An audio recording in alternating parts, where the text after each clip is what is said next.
하늘을 품고 사는 사람은 주님의 뜻과 그 계획을 믿고 사는 것입니다. 하늘을 품는 사람을 통해서 하나님의 위로와 회복의 능력이 나타나게 되는 것입니다. 지난주 우리는 요셉의 이야기를 통해서 하나님께서 우리의 삶의 자리에 허락하신 그 모든 자리가 얼마나 귀한지, 그리고 그 자리 가운데 하나님께서 어떻게 회복시키시는지를 우리는 말씀을 통해 살펴보았습니다. 여러분, 한 주 동안 여러분의 학교, 여러분의 가정, 여러분의 일터, 여러분의 삶의 그 자리 위에서 하나님의 뜻을 품고 사셨습니까? 아무도 대답을 안 하시네요. 잘 모르시겠죠? 어떻게 여러분 확인할 수 있을까요? 여러분 때문에 여러분 함께하는 사람들이 한 번이라도 웃으셨다면 여러분 그거면 된 것입니다. 여러분 옆에 계신 분들이 여러분 때문에 웃으셨습니까? 비웃는 건 별로 안 좋고요. 여러분 때문에 웃으셔야 합니다. 저도 그렇게 살아보려고 노력했지만 부족했나 봅니다.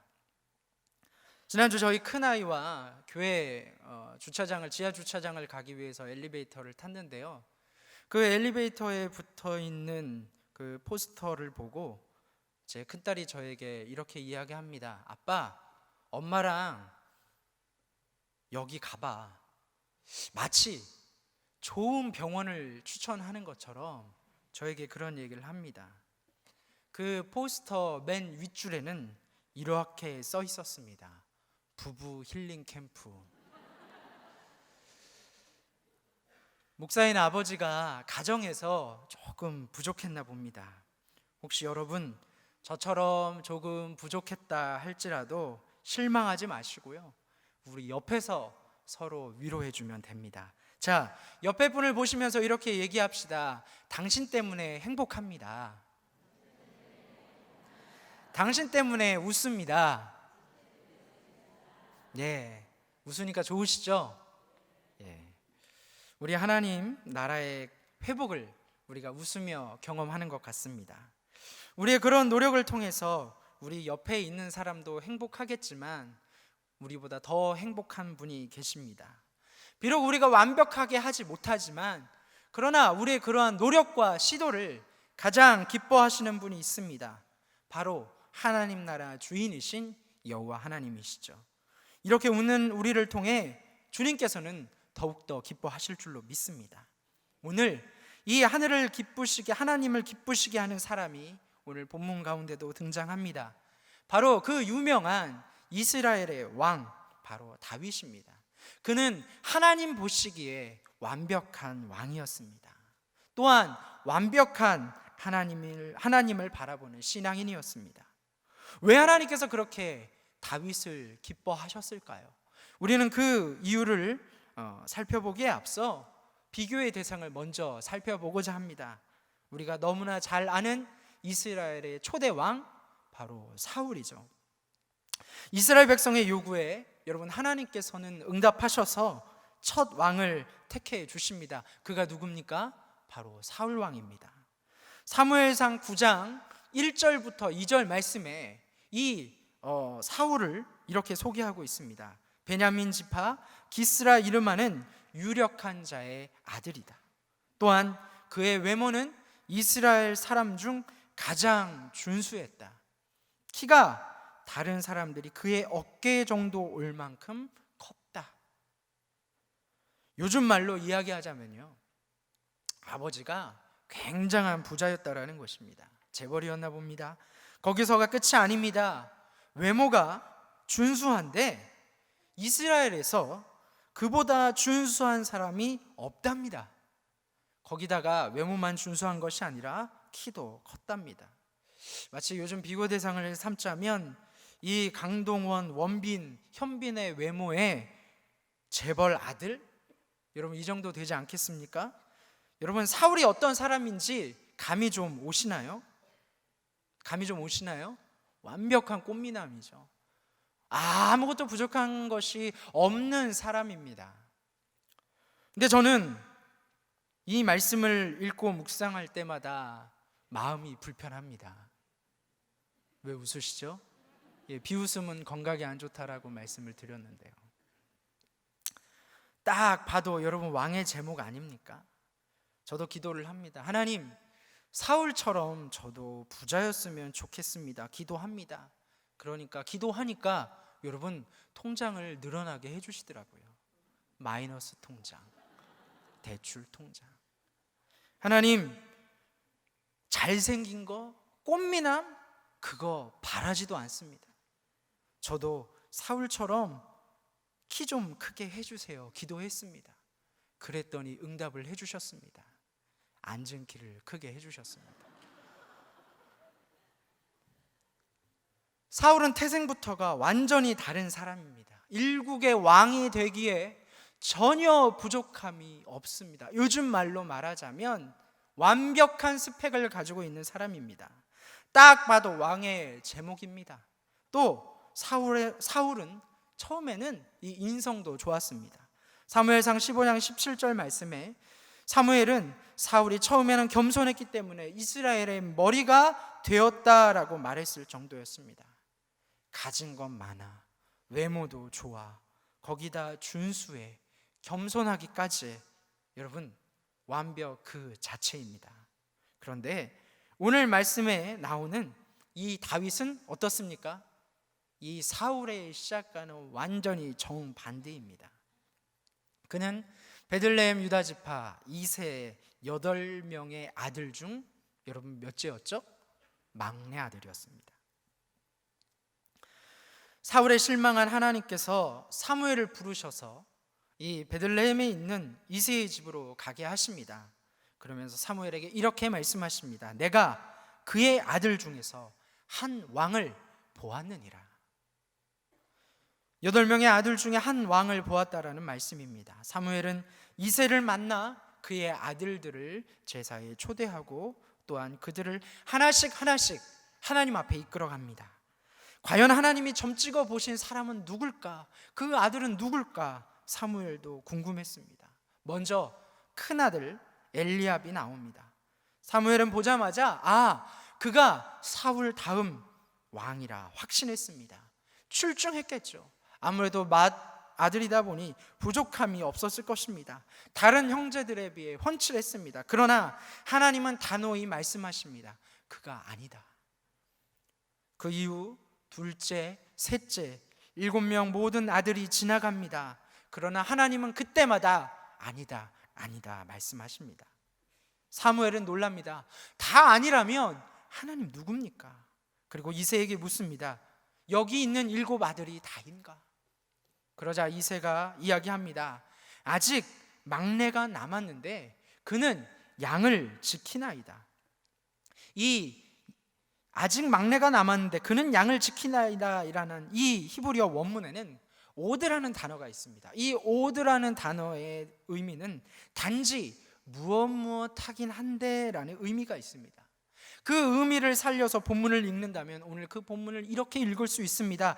말째가 남아있긴 한데, 막내가 남아있긴 한데 그 아이에게 기름이라도 부으시겠다는 겁니까?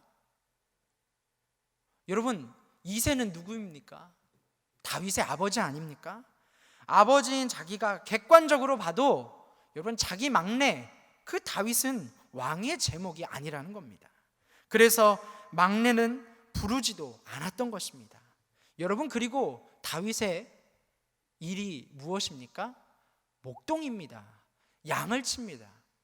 여러분, 목동, 양치기 하면 어떤 생각이 듭니까? 되게 분위기 있어 보입니까? 들로 산으로 양을 치면서 그렇게 돌아다니는 모습, 여러분 분위기 있어 보입니까?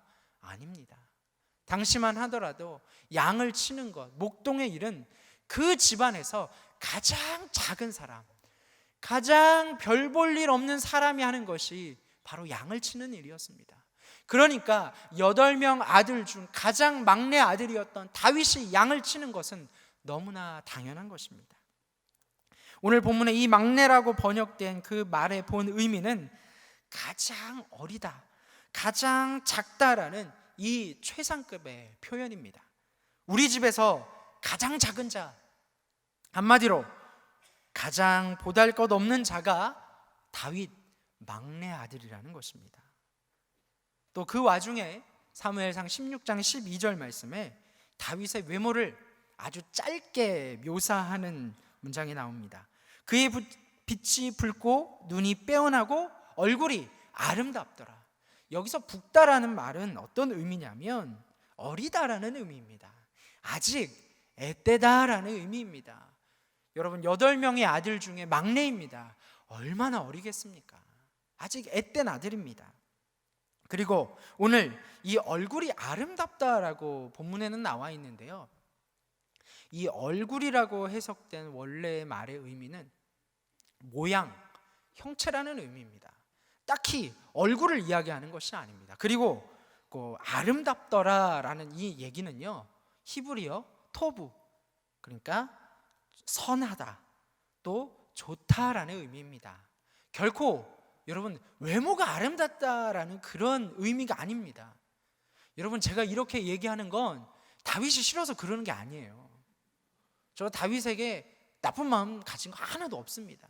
그런데 성경을 조목조목 읽어보면 그런 의미가 숨어 있는 거죠. 한마디로 얘기하면 여러분 오늘 제가 소개팅을 추천을 받았습니다. 소개팅 해볼래?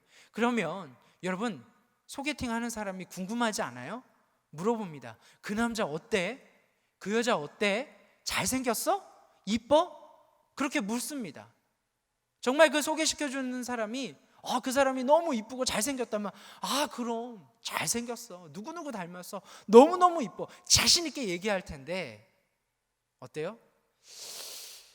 자기가 생각하기에도 아닌 것 같고, 그렇다고 그렇게 얘기하자니 상대방이 실망할 것 같고, 그래서 어떻게 얘기합니까? 착하게 생겼어, 착한 사람이야, 선하게 생겼어. 바로 그런 의미가 바로 오늘 말씀에 나와 있는 의미입니다.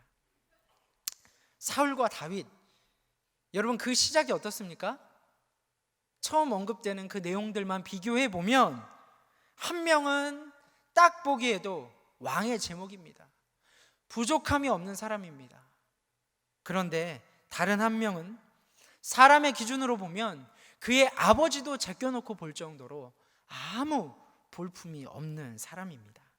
한마디로 얘기하자면 우리의 시선으로 봤을 때는 여러분 기준 미달이라는 겁니다. 이때 하나님께서 사무엘에게 중요한 오늘 본문의 말씀을 하셨습니다. 사람은 외모를 보거니와 나 여호와는 중심을 보느니라. 하나님이 보았던 다윗, 하나님이 보신 다윗의 중심은 여러분 무엇입니까? 성경은 사울과 다윗의 삶을 통해서 그 차이를 말씀해 주고 있습니다. 사울은 이스라엘의 초대 왕으로 기름 부음을 받습니다. 사울도 원래는 다윗만큼 그 시작은 아주 좋았습니다. 기념비적인 일도 많이 했습니다. 그러나 점점 그는 하나님 눈밖에 나기 시작합니다. 그 결정적인 사건이 오늘 우리가 살펴본 오늘의 본문입니다. 하나님께서는 사무엘을 통해 사울에게 분명히 말씀하셨습니다. 아말렉과 전쟁을 하면 이 아말렉 왕 아각을 반드시 죽이고 그의 모든 것을 다 쳐서 멸하라. 결국 전쟁은 이스라엘의 승리로 끝났습니다. 모든 것이 완벽한 승리였습니다. 그러나 그 끝은 하나님 보시기에 결코 완벽하지 않았습니다. 사울은 아말렉 왕 아각을 죽이라는 하나님의 말씀에 순종하지 않고 아각을 살려둡니다. 그의 모든 좋은 소유는 다 그냥 그대로 두고 하찮은 것만 진멸했다라고 성경에는 나와 있습니다. 여러분 왜 그랬을까요? 사울이 그런 결정을 한 이유는 무엇입니까? 여러분 아말렉을 다 진멸해버리면 뭐가 남습니까? 차라리 그를 살려뒀다가 때마다 필요할 때마다 조공을 받고 이스라엘에게 큰 도움이 되는 것이 여러분 현명한 판단 아닙니까? 또한 그 왕을 살려줌으로써 사울 자신이 얼마나 관대한 왕으로 칭찬받을 수 있었겠습니까? 사울의 선택은 제가 보기에는 여러분 합리적인 선택 같습니다. 인간의 눈으로 봤을 때 너무나 합리적인 선택인 것 같습니다. 그런데 바로 그때 성경은 여호와의 말씀이 사무엘에게 임하셨다고 증거합니다. 내가 사울을 왕으로 세운 것을 후회한다. 그 이유를 계속되는 11절 말씀에 이렇게 증거합니다. 그가 돌이켜서 나를 따르지 아니하며 내 명령을 행하지 아니하였음이니라. 그리고 그 일을 지적하는 사무엘에게 사울은 자신이 다스리던 백성들의 핑계를 댑니다. 백성들이 요구해서 그를 살려주었다라는 거예요. 하나님의 뜻을 따라 백성을 이끌어 가야 하는 자리에 있는 그 사울 왕이 오히려 백성의 말을 쫓아 하나님의 뜻에 불순종한 것입니다. 그러자 사무엘은 작심하고 말합니다. 여호와께서 번제와 다른 제사를 그의 목소리를 청종하는 것을 좋아하심같이 좋아하시겠나이까? 순종이 제사보다 낫고 듣는 것이 순양의 기름보다 낫습니다. 이후에도 사울은 계속해서 하나님 앞에 불순종하고 또 불순종합니다. 이제 하나님의 시선이 사울에서 다윗으로 옮겨갑니다. 사무엘을 통해 기름 부음을 받은 다윗은 그 시작이 사울처럼 화려하지도 못했고 많은 사람의 인정을 받지 못했습니다. 늘 자신을 두려워하는 사울로 인해서 기름 부음 받은 이후에, 골리앗을 쓰러뜨린 이후에, 많은 업적을 쌓은 이후에도 오히려 사울을 피하여 목숨을 부지하며 도망갈 수밖에 없었습니다. 그런데 늘 불안하며 쫓기는 다윗에게도 여러분 기가 막힌 기회가 찾아옵니다. 그가 결심만 하면 이제 그 모든 도망자의 삶은 이제 오늘부로 끝날 수 있는 것입니다. 그뿐만이 아닙니다. 또한 그와 함께 쫓아다니며 함께 도망자 삶을 살고 있는 그를 따르는 많은 무리들도 함께 그 지긋지긋한 도망자의 신세에서 해방될 수 있는 것이죠. 먼저 기회는 엔게디 광야에서 있었습니다. 다윗을 쫓아온 사울이 배가 아파 급한 용무를 보기 위해서 동굴로 들어갑니다. 다윗을 따르던 많은 사람들이 하나님 앞에 감사를 드립니다. 이제 하나님께서 이 지긋지긋한 도망자 신세를 벗어나게 하시는구나. 그리고 다윗을 바라봅니다. 이제 당신에게 달렸습니다. 가셔서 정리하십시오. 한마디로 이제 아무 무방비 상태에 빠져버린 그 사울을 죽이고 지긋지긋한 도망자 신세에서 벗어나자는 이야기입니다. 여러분, 정말 기가 막힌 기회 아닙니까? 그러나 다윗은 고민합니다.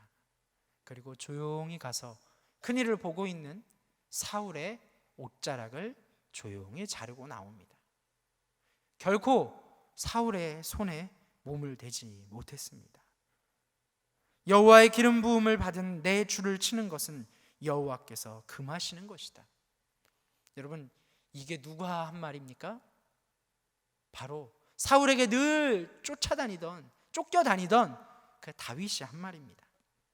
그리고 그는 결국 두 번째 기회를 맞이합니다. 그곳은 하길라 산입니다. 또 돌아갔던 사울은 다윗을 죽이기 위해 이스라엘에서 뽑은 사람들과 함께 이 하길라 산으로 다윗을 쫓아옵니다. 밤이 됩니다. 그런데 이상하게 모든 보초들이 잠을 잔 것입니다. 사울 왕은 완전히 무방비였습니다.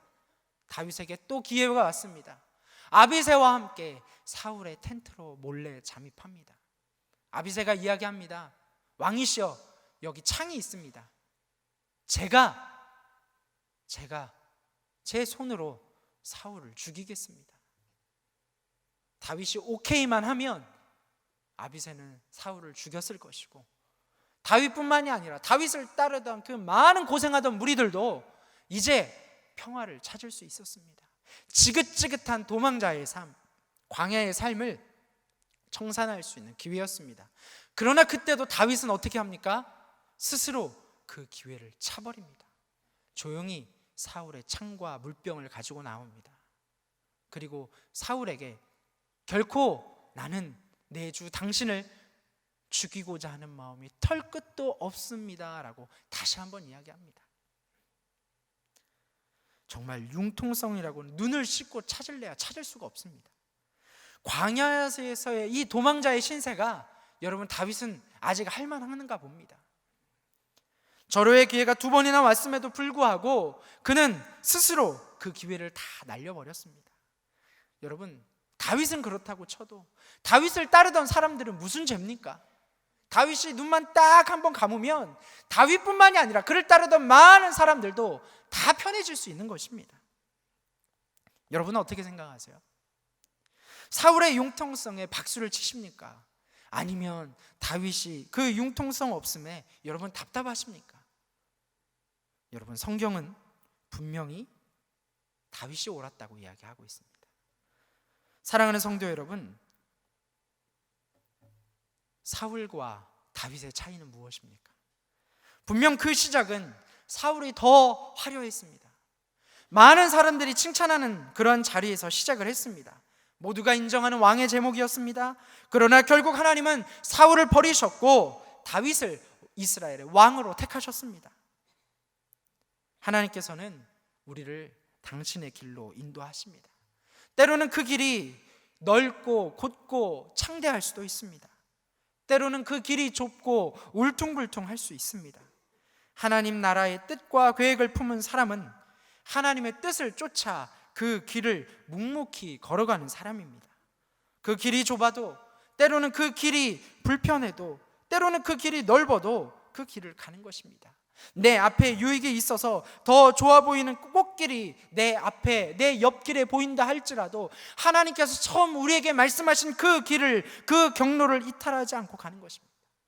사울도 다윗도 처음에는 넓고 좁음의 차이는 있지만 하나님의 길에서 시작했습니다. 하나님이 원하시는 그 길을 걸어가고 있었습니다. 그러나 사울은 하나님의 길을 벗어나 자신을 위한 길을 걸어갑니다.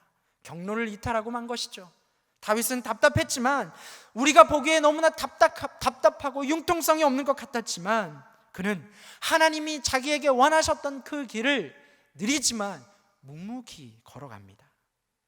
예레미야 21장 8절 말씀에 이런 말씀이 있습니다.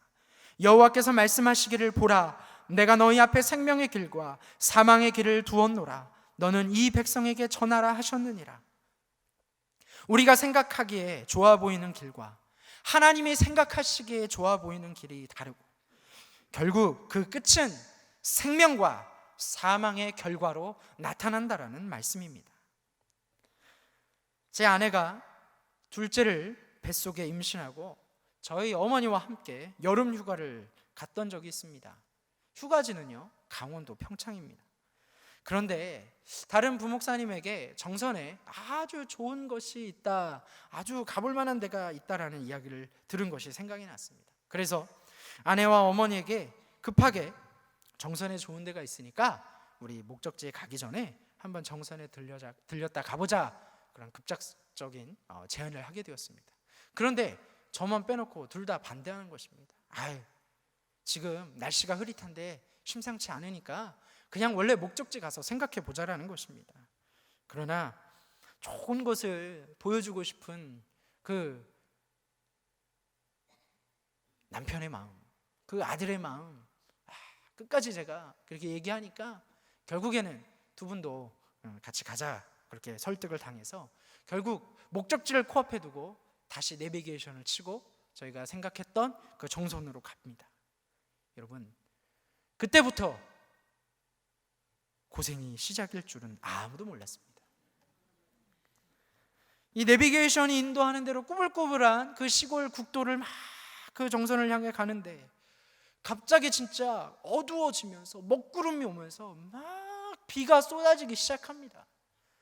금방 그치겠거니 소나기겠거니 아닙니다. 완전히 날씨가 흐려지고 비는 계속 쏟아집니다. 마치 진짜 물을 쏟아 부었듯이. 그러니까요, 차를 운전하는데 이 와이퍼를 일반 속도로 감당이 안 되더라고요. 제일 빠른 속도로 했습니다. 와이퍼가 미친 듯이 운동을 합니다. 어두워서 잘 보이지가 않아요. 전조등을 켜고, 그것도 부족해서 그 안개등까지 켜고 느릿느릿하게 그 길을 운전해서 가고 있습니다. 그런데 비가 많이 오고 이 공사 중인 길에 왜 그렇게 큰 트럭들이 많이 다니는지, 맞은편에서 오는 그 트럭이 물 웅덩이를 밟으니까, 여러분 경험해 보셨죠? 물폭탄이 창문에 쏟아지는 겁니다. 아무리 와이퍼를 해도요 2, 3초 동안 앞이 보이지 않는 거예요. 뒤에 차가 달려오다가 제가 급브레이크를 밟았다면 아마 여지없이 접촉사고가 났을 그러한 상황이었습니다. 그때 마침 자고 있던 큰애가 일어나더니 울기 시작합니다.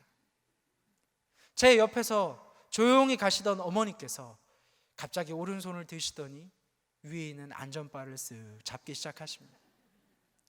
제 아내는 우는 큰아이를 다 이렇게 안고 또 둘째를 임신하고 있었기 때문에 신경을 쓰느라 갑자기 배가 아프기 시작합니다.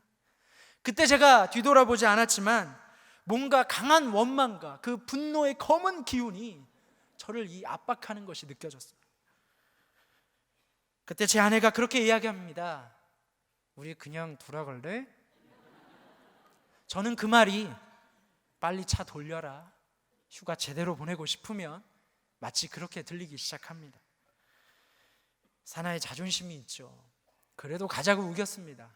그러나 여러분, 여자들을 이길 수는 없더라고요. 그래서 아쉬운 마음을 돌려 다시 내비게이션을 목적지를 바꾸고 다시 평창을 향해 차를 돌렸습니다. 그런데요, 거짓말처럼 10분 후에 비가 그칩니다. 해가 밝아옵니다.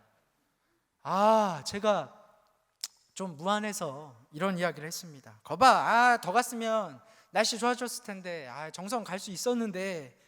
그렇게 얘기를 했더니 기다렸다는 듯이 두 고부가 하나가 돼서, 야, 너 때문에 10년은 감수했다. 당신 때문에 큰일 나는 줄 알았다. 가던 길이나 마저 가지 왜 그 길을 돌렸냐. 배 땡겨서 아파 죽겠다. 아마 제가 그 비를 그냥 뚫고 지나갔다면 교통사고가 나서 죽었든 아니면은 잔소리를 듣고 죽었든 둘 중에 하나였을 것입니다. 사랑하는 성도 여러분, 하나님이 기뻐하시는 그 길을 걸어가는 저와 여러분이 되시기를 주의 이름으로 축복합니다.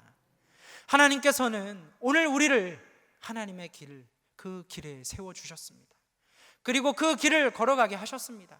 그런데 그 길을 걸어가다 보면 때로는 그 옆길이 더 좋아 보입니다. 그 옆길이 더 빨라 보입니다. 하나님께서 인도하신 길이 세상의 그 길보다 더 좁아 보일 때가 있습니다. 더 나빠 보입니다. 누가 봐도 저 길은 피하고 싶은 길일 때가 있습니다. 여러분, 사람의 생각이죠. 그러나 여러분, 오늘 말씀은 우리에게 그렇게 분명히 이야기하고 있습니다. 여러분, 하나님이 이끄시는 그 길, 여러분, 그 길이 생명의 길인 줄로 믿습니다.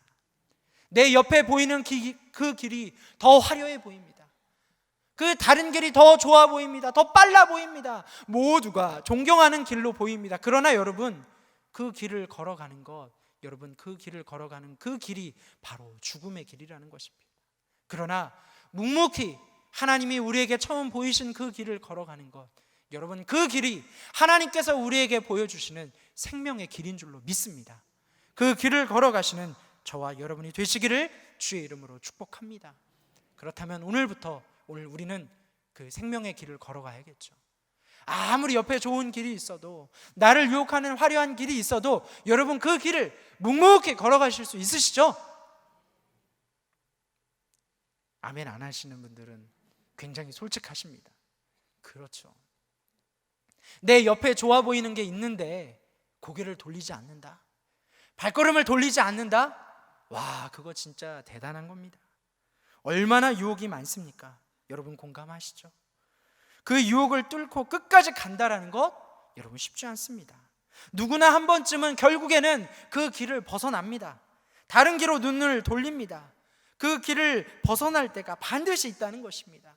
여러분, 오늘 말씀에 나오는 다윗도요, 하나님께서 사울 대신에 이 이스라엘의 왕으로 세우셨습니다. 여러분, 다윗 너무나 위대한 왕이죠. 다윗이 드디어 왕이 되었습니다. 그 길을 잘 걸어가고 있는 것 같습니다. 사울 이후에 왕이 된 이후에 그의 모든 삶이 일사천리로 풀립니다. 이스라엘을 괴롭히던 블레셋을 전쟁에서 이기고 안정을 찾습니다. 결국 자기 손으로 성전은 짓지 못하지만 성전을 짓겠다라는 그 다윗의 마음을 하나님께서는 기뻐 보시고 다윗을 축복하셨습니다. 그 왕위를 대대로 잇겠다고 약속하셨습니다. 모든 것이 제자리를 찾은 것 마냥 부족함이 없었습니다. 그런데 그때 사무엘하 11장 1절에 이렇게 말씀하고 있습니다. 그 해가 돌아와 왕들이 출전할 때가 되매 다윗이 요압과 그에게 있는 그의 부하들과 온 이스라엘 군대를 보내니 그들이 암몬 자손을 멸하고 랍바를 에워쌌고 다윗은 예루살렘에 그대로 있더라. 전쟁의 자리에 나가지 않고 왕궁에 머물렀던 다윗이 밤에 한 여인이 목욕하는 것을 보게 됩니다. 그리고 그 여인을 궁으로 부릅니다. 여러분, 그녀가 누굽니까? 바로 자신을 위해 목숨을 바쳐 지금 싸우고 있는 우리아의 아내 밧세바입니다. 그 사실을 다윗은 분명히 알았음에도 불구하고 자신이 반해버린 욕정에 가득 찬 눈으로 결국 밧세바를 범해버립니다. 마침 밧세바가 다윗의 아이를 갖습니다. 이를 은폐하려 했으나 다윗의 뜻대로 되지 않자 결국 밧세바의 남편 우리아를 전쟁에서 죽게 만듭니다. 모든 것이 다윗의 계획에서 이루어진 것입니다. 여러분, 이 얼마나 잔인한 일입니까? 다른 사람의 아내를 취한 것도 모자라서 그 아내의 남편에게 사과를 하기는커녕 그 남편을 자기 손에 피를 묻히지 않고 남의 손으로 죽입니다. 그렇게 하나님을 잘 걸어가던 다윗이 하나님의 칭찬을 받아서 사울보다 나아서 이스라엘의 왕으로 세움받았던 그 다윗이 여러분, 다른 여자를 겁탈하고 그 여인의 남편을 죽입니다. 여러분, 이렇게 보면 사울과 다윗 별 차이가 없어 보이지 않습니까? 그런데 왜 하나님께서는 사울을 내리시고 다윗을 왕으로 삼으시고 계속 다윗을 이끌어 가십니까? 계속해서 다윗에게 초점을 맞춰 가십니까? 나단 선지자는 하나님의 말씀을 다윗에게 전합니다. 왕이시여, 하나님이 모르실 줄 알았습니까? 하나님께서 당신에게 모든 나라를 맡기셨는데 무엇이 부족했습니까? 하나님께서 실망하셨습니다. 하나님의 그 말씀에 다윗은 깨달았습니다. 하나님께서는 원래 다 알고 계셨구나. 내가 큰 죄를 하나님 앞에 저질렀구나. 그러한 심정으로 다윗은 시편 51편을 지었습니다. 시편 51편의 표제는 이렇게 되어 있습니다. 다윗의 시, 인도자를 따라 부르는 노래. 다윗이 밧세바와 동침한 후 선지자 나단이 그에게 왔을 때. 선지자 나단이 그에게 와서 하나님의 말씀을 전하며 다윗의 잘못을 이야기하자 다윗은 통회하는 마음으로 하나님 앞에 기도했습니다. 하나님의 진노 앞에 다윗은 모든 것을 내려놓고 자신의 죄로 말미암아 괴로워했으며 다시 하나님의 자리에 서길 기도합니다. 하나님이여, 내 속에 정한 마음을 창조하시고 내 안에 정직한 영을 새롭게 하소서. 나를 주 앞에서 쫓아내지 마시며 주의 성령을 내게서 거두지 마소서. 비록 다윗이 하나님 앞에 범죄하여 그 길을 벗어났지만 사울과의 결정적인 차이가 있었습니다. 하나님이 지켜보고 있었던 다윗의 가치가 거기 있었습니다. 물론 다윗은 큰 잘못을 했습니다. 사람을 죽였습니다. 그러나 하나님 앞에 자신의 죄를 자복하고 회개하는 것입니다. 이제 다시 하나님의 자리에 서게 해달라고 회개하는 것입니다. 여러분, 회개와 후회는 다릅니다. 다른 길을 갈 때 그 길이 틀리다는 것을 아는 것, 내가 잘못했구나, 잘못된 길을 가고 있구나. 여러분, 이것은 무엇입니까? 후회입니다. 회개는 이 후회와 다릅니다. 자기가 가는 길이 잘못됐다는 걸 알았다면 그 길을 돌이켜 다시 원래의 방향으로 돌아서는 것, 여러분, 그것을 우리는 회개라 합니다.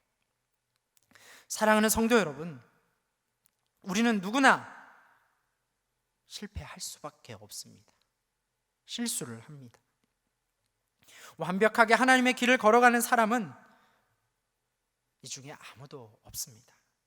사울도 그랬고 하나님이 택하신, 하나님이 칭찬하신 다윗도 그랬습니다. 그러나 다윗이 위대했던 이유가 여러분, 한 번도 실수하지 않아서 아닙니다. 실수했습니다. 잘못했습니다. 큰 죄를 하나님 앞에 지었습니다. 그러나 그는 진심으로 하나님 앞에 나와 자복하고 회개하여 다시 하나님의 길을 걸어가려 부단히도 노력했다라는 것입니다. 하나님은 아십니다.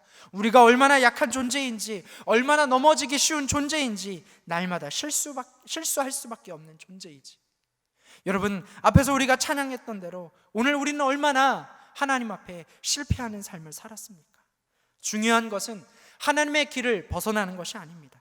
그것도 중요하지만 더 중요한 것이 있습니다. 그것은 무엇입니까? 하나님의 길에 벗어났을 때, 넘어졌을 때, 주저앉았을 때, 여러분, 우리의 잘못을 인정하고 우리에게 힘 주시고 능력 주시는 하나님을 붙들고, 여러분, 그 자리를 박차고 일어나 다시 하나님의 자리에 서는 것.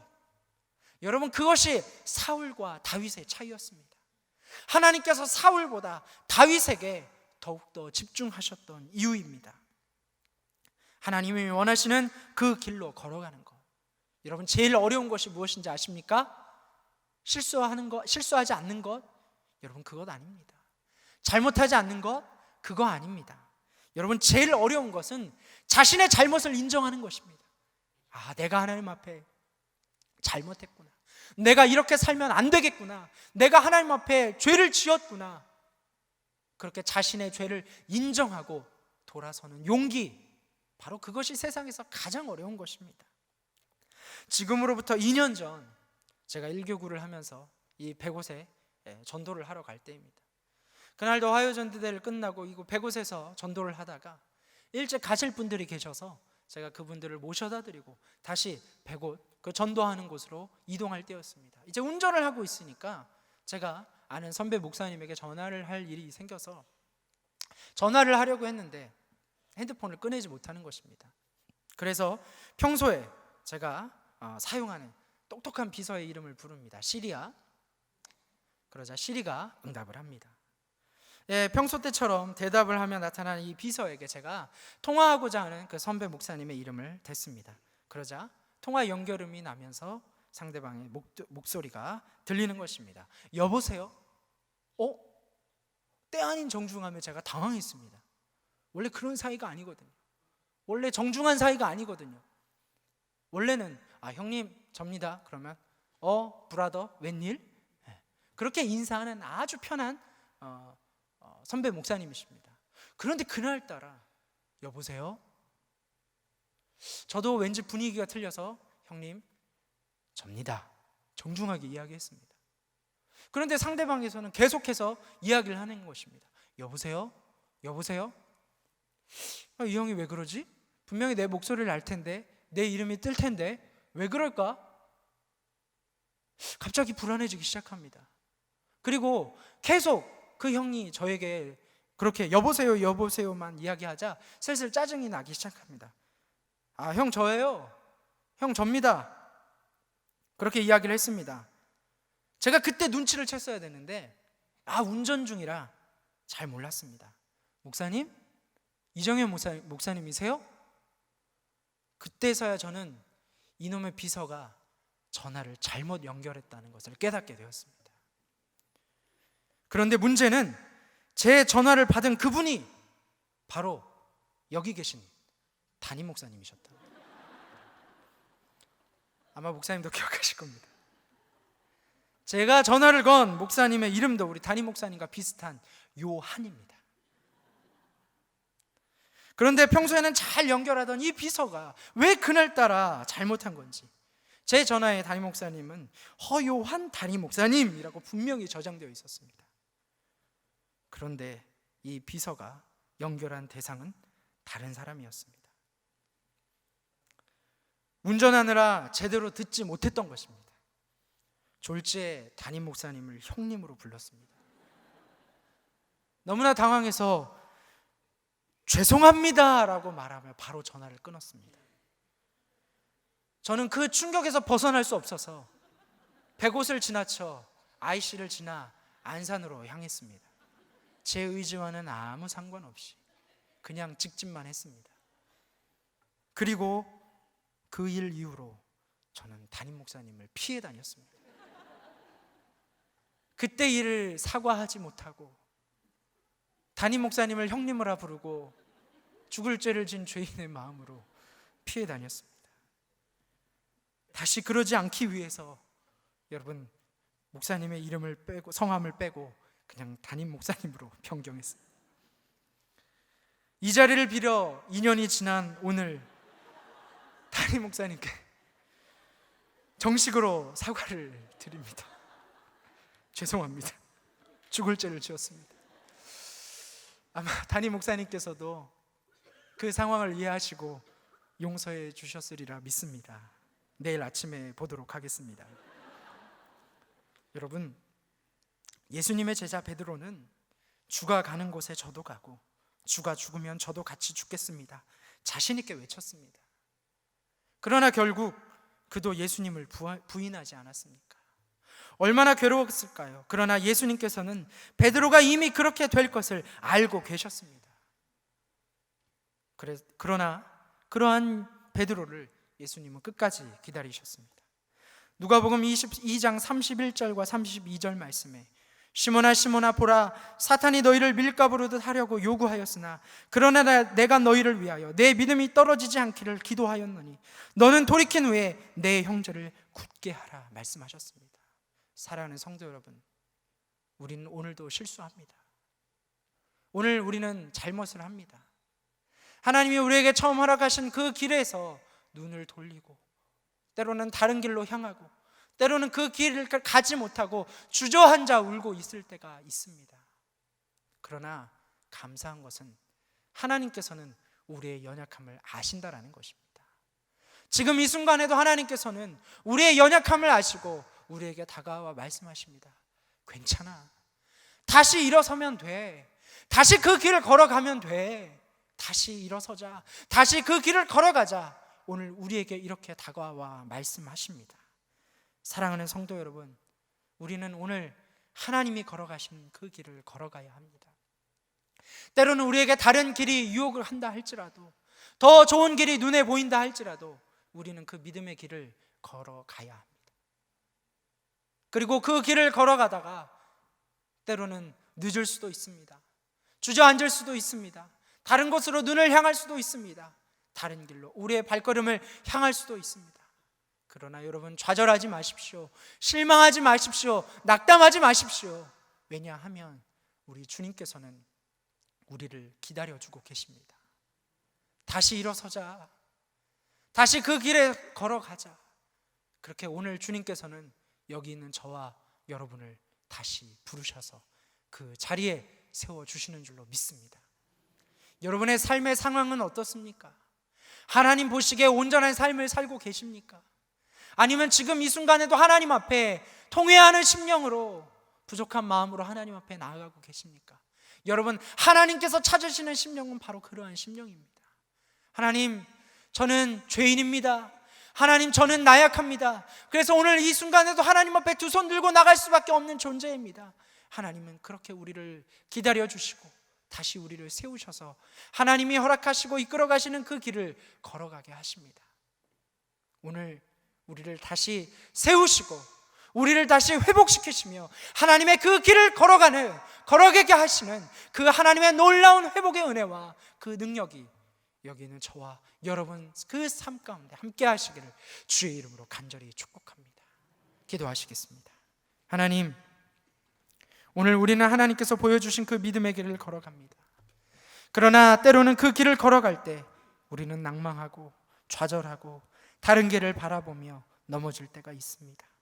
하나님, 넘어졌던 다윗을 기다리시고 그를 다시 세우셔서 그 길로 인도해 주셨듯이 하나님, 오늘 이 시간 우리의 연약함을 고백하며 우리의 나약함을 주님 앞에 통회하며 우리의 죄를 주님 앞에 고백하며 나아가는 아버지, 통회하는 심령을 가지고 나아가는 하나님 자녀들의 그 마음을 어루만져 주시고 오늘 이 시간 그 심령을 다시 세워주셔서 아버지 주님의 그 길을 걸어가게 하여 주시옵소서. 하나님, 기다리고 계신 줄로 믿습니다. 우리의 연약함을 아시는 주님, 하나님 우리를 세워주시고 우리를 위로하여 주시고 우리를 다시 하나님의 영광된 그 길을 위해 걸어가게 하여 주시옵소서. 그러할 주님을 찬양하오며 살아계신 우리 주 예수 그리스도의 이름으로 간절히 기도하옵나이다.